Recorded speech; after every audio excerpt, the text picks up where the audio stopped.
Mesdames et messieurs, bonjour. Nous allons faire un cours aujourd'hui sur une matière qu'on appelle la bisexualité politique. On va commencer par la définition. Qu'est-ce qu'un bisexuel politique? Un bisexuel... Non, ce serait trop long. Je préfère vous montrer par l'illustration. On dit une image vaut 1000 mots, alors utilisons l'image du bisexuel politique. S'il vous plaît. Pas de vengeance. Si tu es un vieux non respectable, c'est-à-dire un vieux qui a commis des abominations, je ne te respecterai jamais. Si ce n'est te respecter en tant qu'être humain. Par contre, du point de vue du droit républicain, c'est un citoyen camerounais, c'est un être humain, et quelles que soient les sanctions qu'on aurait à lui appliquer, il faudrait veiller dans notre manière de le sanctionner, de préserver son humanité pour préserver notre humanité. Je reprends.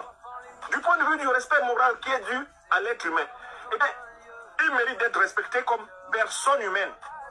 Parce que nous ne pouvons pas lui ressembler, nous ne pouvons pas faire comme lui et le condamner. Si nous méprisons tout en lui, y compris son humanité, y compris le fait qu'il est le père de certains enfants, il est l'époux de certaines femmes, il est le membre d'une famille, c'est quelqu'un, c'est un Camerounais. Si ça aussi nous le lui retirons, cela veut dire qu'il aura gagné la bataille de la diabolicité. Il aura réussi à nous convaincre de lui ressembler. Non, nous ne voulons pas ressembler à Paul Biya.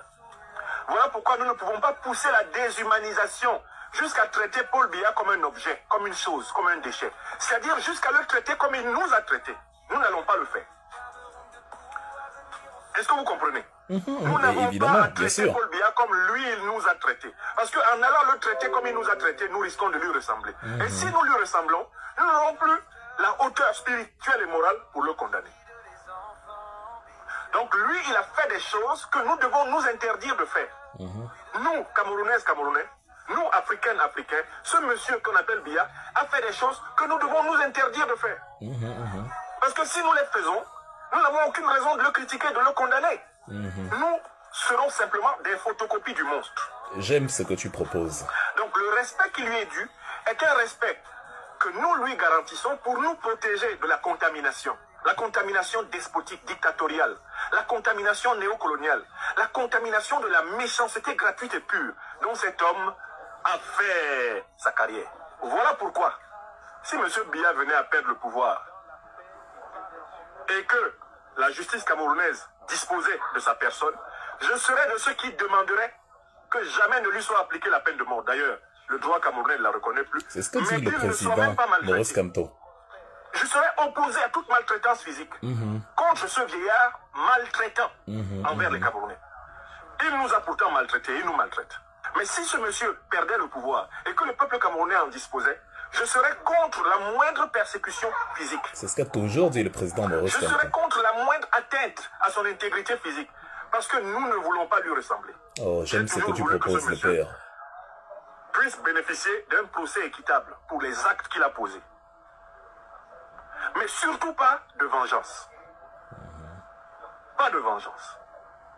Parce que si, contre un homme de 90 ans bientôt passé, on doit exercer la répression physique et la vengeance, ça veut dire que nous allons perdre toute humanité en combattant ce type de monstre.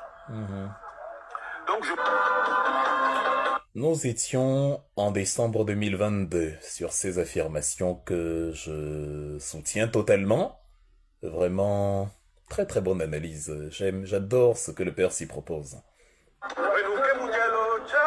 On me signale à l'antenne que en juin 2025, bref, on va faire comme tout à l'heure, on va utiliser l'illustration. Trop parler, c'est maladie. Alors écoutons. Une petite transition musicale, ça fait toujours du bien.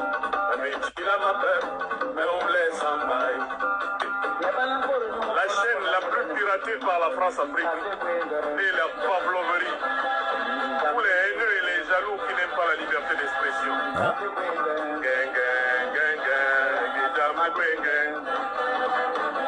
Maurice Kamto à Paris, pour essayer de l'attendrir, de l'adoucir, lui a dit, si j'arrive au pouvoir, je vais te protéger.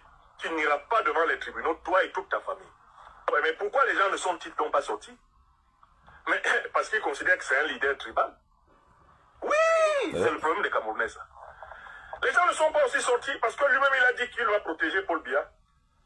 Que Paul Biya ne sera pas puni. Donc les gens ont dit, ah, de toute façon, c'est un ancien ministre de Paul Biya. Il sort, dans tous les cas, Paul Biya est là-haut, Paul Biya n'est pas là-haut. Il a dit que lui va protéger Paul Biya. Pourquoi nous, on va prendre des risques pour lui?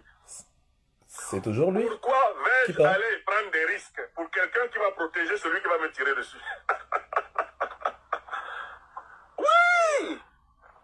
Vous n'aimez pas la vérité, mais pourtant c'est vrai.